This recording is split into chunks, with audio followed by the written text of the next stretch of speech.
السلام عليكم ورحمة الله وبركاته. الشماء أركفوني هردفتوتا في كبجمتوتا سني موتي زرجرت نجا كيساني.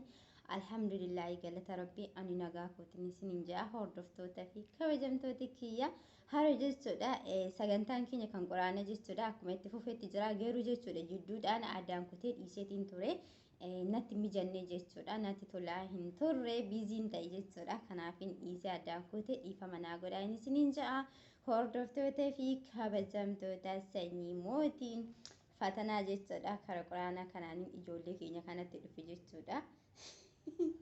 Akkas isiniin ja'a hordoftootaaf kabajamtoota kiyya. Akkasii haala jechuudha. Maal isin qabadhee dhufuu jetta Faaxumaa isin qabadhee dhufee jechuudha. Faaxumaatu namni hin beekne hin jiru. Faaxumaa wayyooti na fakkaate. Garuu Faaxumaatu biti jechuudha. Akkas ishii isin qabadhee dhufee jechuudha. Hanga dhumaatitti nu waliin turai sagalee na argitee turte jechuudha. Itti daawwalii innaan jedhu namatu wawwaama jechuudha. Kanaafuu hin mijatu. Waan kana ta'eef sagalee na argite jechuudha. Na waliin tura haga dhumaatitti sagalee ishii isin dhageechisaa jechuudha. أعوذ بالله من الشيطان الرجيم. لم يكن الذين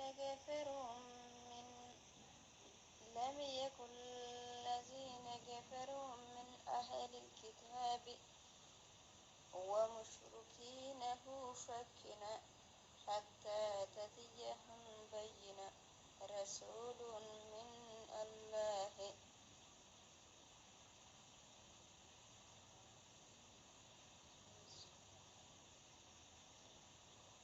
يلؤس في يوم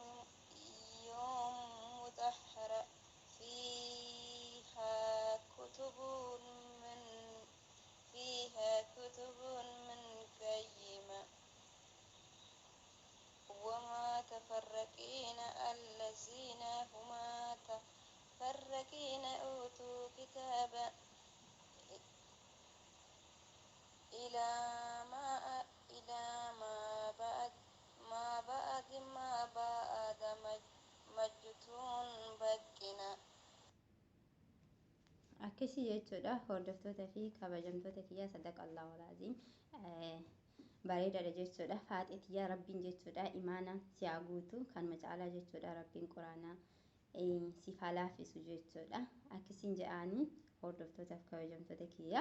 Faaxumaa jechuudha. Rabbiin imaana si haa guutu. Quraana kanallee rabbiin si haa laaffisu. Warra quraana qara'ee xumuru jechuudha. Sammuutti illee hafazu rabbiin si haa godhu jedhaanii isiniin jedhaa hordoftoota fi kabajamtoota kiyya.